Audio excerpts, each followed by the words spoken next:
ഇന്നൊരു ഫിഷ് ബാർബിക്കായാലോ? ഇവന്മാരെ എല്ലാം ക്ലീൻ ചെയ്തെടുക്കലാണ് അടുത്തൊരു വലിയൊരു ടാസ്ക്. ഇവന്മാരെ എങ്ങനെ ക്ലീൻ ചെയ്യാമെന്ന് നമുക്ക് അടുത്തതായിട്ട് നോക്കാം. വേറെ ഒന്നുമില്ല ഗൈസ്, ഒരു കല്ലെടുക്കുക. കല്ലിൽ കുറച്ചു നേരം ഇവന്മാരെ നമുക്ക് ഉരച്ചൊന്ന് ക്ലീൻ ചെയ്തെടുക്കാം. എങ്ങനെയാണ് ക്ലീൻ ചെയ്യേണ്ടതെന്ന് നിങ്ങൾ ജസ്റ്റ് ഒന്ന് നോക്കിക്കോളൂ. എൻ്റെ അമ്മോ, ഈ പിടയ്ക്കുന്ന മീനിനെ ഒന്ന് ബാർബിക്ക് ചെയ്ത് നോക്കണം. എന്തൊരു ടേസ്റ്റ് എന്നറിയാമോ? എല്ലാവരും ജസ്റ്റ് ഒന്ന് ട്രൈ ചെയ്ത് നോക്കണം കേട്ടോ.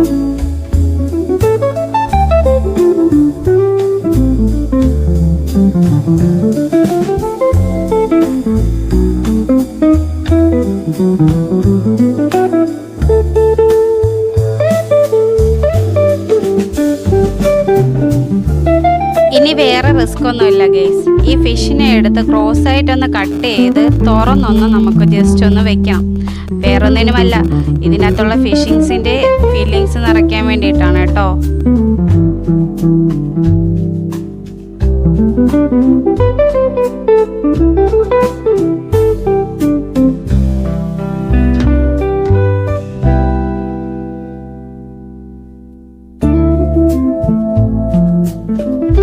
ഫിഷ് ഒന്ന് തുറന്ന് വെച്ച ശേഷം നമുക്ക് അതിനകത്തുള്ള വേസ്റ്റ് എല്ലാം നമുക്കൊന്ന് നീക്കം ചെയ്യാം.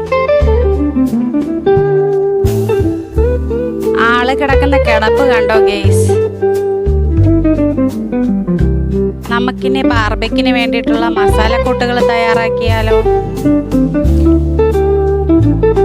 ഇഞ്ചി വെളുത്തുള്ളി പേസ്റ്റ്,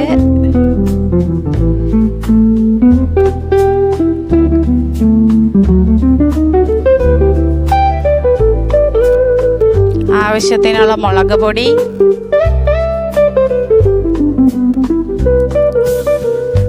കുറച്ച് ഉപ്പ്, കുറച്ച് മഞ്ഞൾപ്പൊടി, കുറച്ച് വെളിച്ചെണ്ണ, ഇത് നമുക്ക് എന്നിട്ട് നന്നായിട്ടൊന്ന് മിക്സ് ചെയ്തെടുക്കാം. ഇനി നമുക്കിനി ആഡ് ചെയ്യേണ്ടത് മസാലകളുടെ രാജാവായിട്ടുള്ള കറി മസാലയാണ്.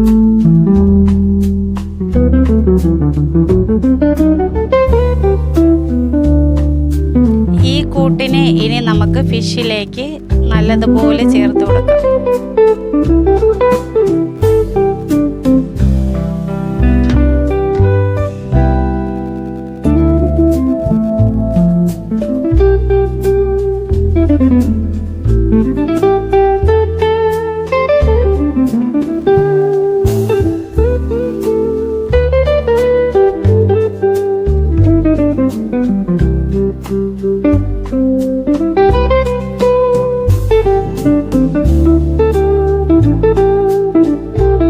ഇനി കുറച്ച് നാരങ്ങ നീരും കൂടെ ചേർത്ത് കൊടുക്കാം.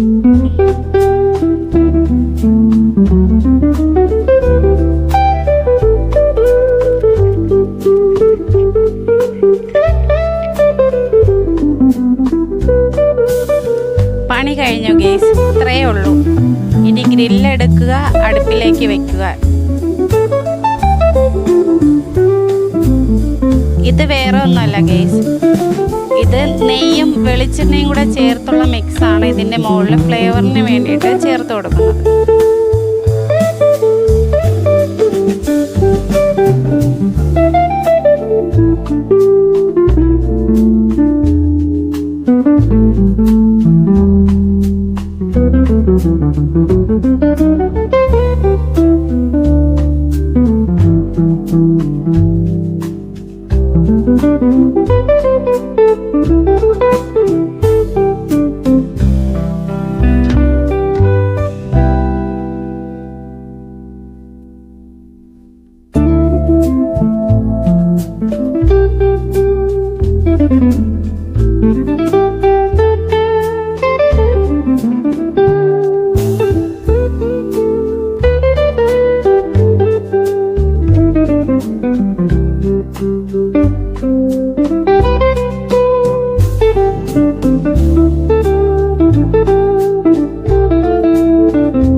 കുറച്ച് മിനക്ക് പണിയും കൂടെ ചെയ്ത് കഴിഞ്ഞാൽ സംഗതി സെറ്റ്.